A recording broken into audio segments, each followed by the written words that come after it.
नमस्कार सम्मानित साथियों, आपका एक बार फिर से स्वागत है आपके अपने channel total knowledge education channel पर। यहाँ देखेंगे हम एक महत्वपूर्ण जानकारी एजुकेशन पोर्टल 3.0 पर।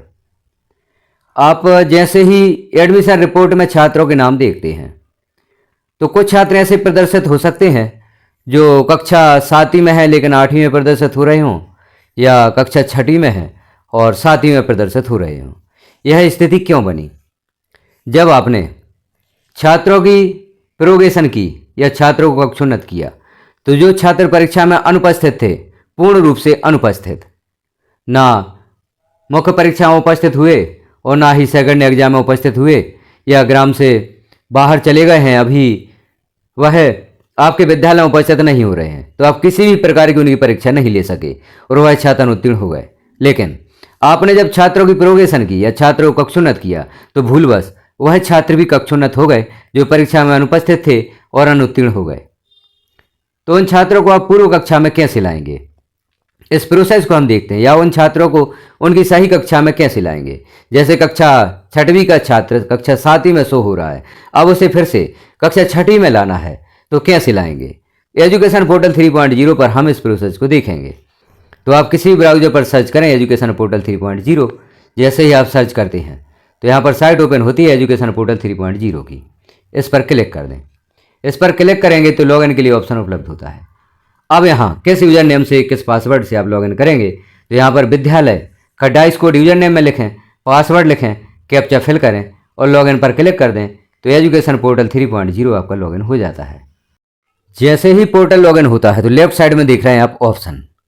तो सर्वप्रथम आप यहाँ पर स्टूडेंट डायरेक्टरी को क्लिक करें। स्टूडेंट डायरेक्टरी को क्लिक करते हैं तो नीचे देखेंगे रिपोर्ट। आप रिपोर्ट में देख सकते हैं छात्रों की कक्षावार संख्या। तो रिपोर्ट पर क्लिक करें और एडमिशन रिपोर्ट पर यहाँ क्लिक कर दें। एडमिशन रिपोर्ट पर क्लिक करेंगे तो यहाँ कक्षा सेलेक्ट करते हुए आप प्रत्येक कक्षा के विद्यार्थियों की जानकारी देख सकते हैं, किस कक्षा में कौन कौन से विद्यार्थी हैं। तो यहाँ पर हम सिलेक्ट करते हैं कक्षा 7, क्लास 7 हमने सेलेक्ट की और सर्च पर क्लिक कर दिया। अब सर्च पर क्लिक किया तो यहाँ पर देखें नाम, वह कौन सा छात्र है जिसे कक्षा 6वीं में होना चाहिए था लेकिन वह कक्षा 7 में प्रदर्शित हो रहा है। तो यहाँ देखें जैसे सबसे नीचे 17 नंबर पर जो छात्र प्रदर्शित हो रहा है, यह छात्र भूलवश कक्षा 7 में प्रमोट हो गया है लेकिन इसे कक्षा 6 में होना था। तो यहाँ से आप कौन सी जानकारी नोट करेंगे। तो अंतिम कॉलम में जो छात्र का स्कॉलर पंजी क्रमांक या दाखिल खारिज नंबर दिया गया है 2130, इसे आप नोट कर लें और छात्र की जो समग्र आईडी है इसे कॉपी कर लें। समग्र आईडी की आवश्यकता होगी आपको। जब इस छात्र को इस कक्षा से हटाएंगे और छात्र को पूर्व कक्षा में ऐड करेंगे तो समग्र आईडी की आपको आवश्यकता होगी। समग्र आईडी को आप कॉपी कर लें और जो दाखिल खारिज बताया गया है इसे आप नोट कर लें। अब इस छात्र को कक्षा 7वीं से हटाना है। अब इस छात्र को इस कक्षा से पहले हटाना होगा, फिर उसकी मूल कक्षा में आपको ऐड करना होगा। तो हटाने के लिए लेफ्ट साइड में आप ऑप्शन देखें जनरेट ट्रांसफर सर्टिफिकेट, इस पर क्लिक कर दें। इस पर क्लिक करेंगे। अब यहाँ सत्र सेलेक्ट कर लें। चूँकि हम 26-27 में ही छात्र को हटा रहे हैं तो 2026-27 यहाँ पर क्लिक कर दें और समग्र आईडी छात्र की पेस्ट कर दें। जो हमने कॉपी की थी उसे पेस्ट कर देंगे और सर्च पर क्लिक करेंगे। सर्च पर क्लिक करेंगे तो यहाँ पर छात्र की जानकारी शो होगी। Student name, father mother name, date of birth, gender, category, student class. और अब यहाँ छात्र का आपको बिहेवियर लिख देना है। यहाँ हम टीसी जारी कर रहे हैं छात्र की। यदि आपको भी किसी छात्र का ट्रांसफ़र सर्टिफिकेट जारी करना है, ट्रांसफ़र सर्टिफिकेट प्रदान करना है तो इस प्रोसेस के द्वारा आप कर सकते हैं। रीजन टू लीव, यहाँ पर रीजन लिखना है तो हम रीजन लिख सकते हैं। चूँकि हमारे यहाँ रॉन्ग प्रमोशन हो गया है इसका, तो हम रॉन्ग प्रमोशन यहाँ पर लिख सकते हैं और सेव पर आप क्लिक कर दें। सेव पर जैसे ही क्लिक करेंगे तो मैसेज प्रदर्शित होगा, are you sure you want to generate TC. Yes generated पर क्लिक कर दें।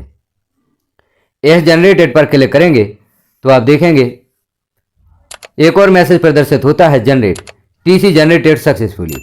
अर्थात छात्र का ट्रांसफर सर्टिफिकेट जनरेट हो चुका है। यह छात्र कक्षा 7वीं से बाहर हो चुका है। अब इस छात्र को कक्षा 6वीं में मैप करना है।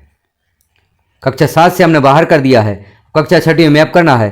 तो आपको यहाँ देख रहे हैं न्यू स्टूडेंट एडमिशन और डिटेल स्टूडेंट एडमिशन, 2 ऑप्शन प्रदर्शित हो रहे हैं। तो ऐसे छात्र जो एक बार एजुकेशन पोर्टल 3.0 पर मैप हो चुके हैं, उन्हें आप सेकंड ऑप्शन से मैप करेंगे, पहले ऑप्शन से मैप नहीं होंगे, क्योंकि पहले ऑप्शन से सिर्फ वही छात्र मैप होते हैं जो पहली बार एजुकेशन पोर्टल पर आ रहे हैं या मैप हो रहे हैं। तो डिटेल स्टूडेंट एडमिशन पर क्लिक करें। जैसे ही क्लिक करेंगे, यहाँ छात्र की वही समग्र आईडी आपको पेस्ट करनी होगी जो हमने ट्रांसफ़र सर्टिफिकेट जारी करने हेतु पेस्ट की थी। सर्च पर क्लिक कर दें। अब सर्च पर क्लिक करेंगे तो छात्र की यह जानकारी यहाँ पर ओपन होगी। अब यहाँ पर जो जानकारियाँ नहीं भरी गई हैं उन्हें आप भर दें। जैसे यहाँ हम देखें ब्लड ग्रुप से संबंधित जानकारी, यहाँ पर हमने नॉट नॉन सेलेक्ट कर दिया है क्योंकि अभी हमें इस छात्र के ब्लड ग्रुप की जानकारी नहीं है। और कुछ जानकारी यहाँ पर सिलेक्ट हैं। मोबाइल नंबर इस छात्र का उपलब्ध नहीं है तो 99 हमने सेलेक्ट कर दिया।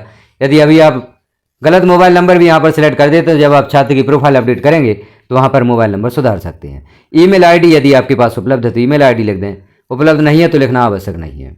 विमुक्त स्टेटस यहाँ पर सिलेक्ट करें इनमें से यदि कोई है, अन्यथा यही ऑप्शन सेलेक्ट करने दें। डोमिसाइल में यस सेलेक्ट करें। रेसिडेंट रूरल और अर्बन, शहरी या ग्रामीण आपको सिलेक्ट करना है। चूँकि यह छात्र ग्रामीण है तो हमने रूरल सेलेक्ट किया। HBPL कार्ड होल्डर, इससे संबंधित जानकारी भी यहाँ पर आप सेव करें, डिसेबिलिटी से संबंधित। और मेडिकल टेस्ट स्टेटस यहाँ पर आप ऑप्शन सेलेक्ट कर सकते हैं। Does student have sickle disease, तो यहाँ पर नो सेलेक्ट कर दें। यदि छात्र को ब्लड संबंधित कोई बीमारी है तो यहाँ पर सेलेक्ट करना है, अन्यथा नो सेलेक्ट करना है। अब स्टूडेंट एड्रेस, यहाँ पर एड्रेस देख लें, एड्रेस दिया होगा, नहीं दिया है तो इसमें सुधार कर दें। और यदि यहाँ पर एड्रेस प्रदर्शित नहीं होता तब भी आप छात्र की EKYC करवाएंगे तो छात्र का एड्रेस यहाँ पर प्रदर्शित होने लगेगा। अब आगे एडिशनल डिटेल देखें। स्टूडेंट अपर आईडी जनरेट हो गई है तो अपर आईडी लिखें। ओनली गर्ल चाइल्ड, यस या नो सेलेक्ट करना है। ट्विंस के लिए भी आपको यस या नो सेलेक्ट करना है। नंबर ऑफ सिबलिंग यहाँ पर सिलेक्ट करना है, आपको कितने भाई बहन हैं। और अनाथ से संबंधित यहाँ पर ऑप्शन सिलेक्ट करना है। फादर डिसीट, जो भी जानकारी यहाँ पर है इन्हें सिलेक्ट कर लें। जो आप पूर्व से करते आए हैं चूँकि छात्रों को मैप, तो उसी प्रकार से यहाँ पर जानकारी यहाँ फिल करें। अब प्रीवियस अकादमिक ईयर इन्फॉर्मेशन, पूर्व में छात्र किस कक्षा में था, तो यहाँ पर कक्षा 6 प्रदर्शित हो रही है। अब आपको यहाँ पर क्या करना है, छात्र कक्षा 6 में था लेकिन यहाँ पर छात्र फेल हो चुका है। परसेंटेज भी आप लिखें, छात्र को कितने % अंक प्राप्त हुए हैं, उन अंकों को आप लिखेंगे या प्रतिशत आप लिखेंगे। एप्लीकेबल फॉर स्टूडेंट रेसिडेंस, इससे संबंधित ऑप्शन यहाँ पर सिलेक्ट करेंगे। यह भी जानकारी आपको पूर्व से होगी। अब करंट अकादमिक ईयर इन्फॉर्मेशन यहाँ पर लिखें। स्कूल यूडाइज कोड दिया गया है, अकादमिक ईयर है, डेट ऑफ एडमिशन देखते हैं क्या पूर्व की डेट आप यहाँ पर सिलेक्ट कर सकते हैं। तो मंथ या ईयर आप यहाँ पर सिलेक्ट कर लें। क्योंकि छात्र कक्षा 6 में है तो इसे आपने 2020 में मैप किया होगा। तो देखते हैं हम क्या यहाँ पर 2020 मैप होता है और दर्ज होता है। और महीना भी आप यहाँ पर सिलेक्ट करें और तारीख सिलेक्ट कर लें। तो जैसे 1 जुलाई हमने यहाँ पर सिलेक्ट कर ली। अब कक्षा यहाँ पर सिलेक्ट करें। छात्र को कक्षा 6 में आप मैप करना चाहते हैं। कक्षा 6 में यह छात्र फेल हो चुका है, अनुत्तीर्ण था, तो कक्षा 6 हमने सिलेक्ट की। अब यहाँ स्कॉलर नंबर की आपको आवश्यकता होगी। तो पूर्व में जैसे बताया गया था कि स्कॉलर नंबर को आप लिख लें, तो जो भी आपने स्कॉलर नंबर लिखा है, जो पूर्व में छात्र आपकी दाखिल खारिज पंजी में दर्ज है, वह स्कॉलर नंबर यहाँ पर लिख लें। एज स्टूडेंट हॉस्टलर, यदि आपके विद्यालय में हॉस्टल की सुविधा है तो इस ऑप्शन की आपको आवश्यकता होगी, अन्यथा नो सिलेक्ट रहने दें। इस प्रकार से छात्र की जानकारियाँ यहाँ भरते हुए आप नीचे देखेंगे। अब इनमें से कोई डॉक्यूमेंट्स यदि आपके पास उपलब्ध हैं तो यहाँ सबमिट कर सकते हैं, अन्यथा आप जब छात्र की प्रोफाइल अपडेट करेंगे तो वहाँ पर डॉक्यूमेंट सबमिट कर सकते हैं। इस जानकारी को आप सेव करेंगे। अब सेव करते हैं, यहाँ पर कोई रिस्पॉन्स नहीं होता तो इसका अर्थ है कि आपने कोई जानकारी ऊपर भरने में छोड़ दी है। यहाँ पर आप देखें जैसे enter road distance from home to school in kilometre, यहाँ आपको जानकारी भर देना है। छात्र की विद्यालय से घर की दूरी कितनी है, तो यहाँ पर जैसे हमने 00 सेलेक्ट कर दिया। अब हम इस जानकारी को सेव करके देखते हैं। तो मैसेज शो होता है, do you want to save this record. Save पर आप क्लिक कर देंगे। सेव पर क्लिक करेंगे तो स्टूडेंट एनरोल्ड सक्सेसफुली, यह छात्र कक्षा 6 में फिर से मैप हो गया है। तो ऐसे छात्र जो परीक्षा में अनुत्तीर्ण हो गए हैं लेकिन आपने भूलवश उन्हें प्रमोट कर दिया है, तो इस प्रोसेस के द्वारा हाँ उसी कक्षा में दर्ज कर सकते हैं जो प्रोसेस हमने यहाँ पर देखी।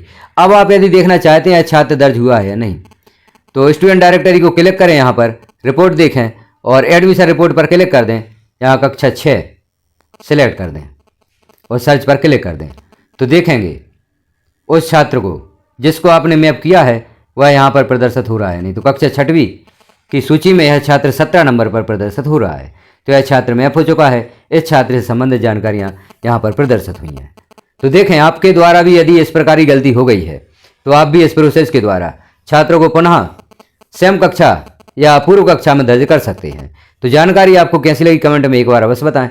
चैनल पर पहली बार हैं तो चैनल को सब्सक्राइब कर लें, बेल आइकन को क्लिक कर ऑल पर प्रेस कर दें ताकि इस प्रकार की महत्वपूर्ण जानकारियाँ आपको नोटिफिकेशन के रूप में प्राप्त हो सकें। धन्यवाद।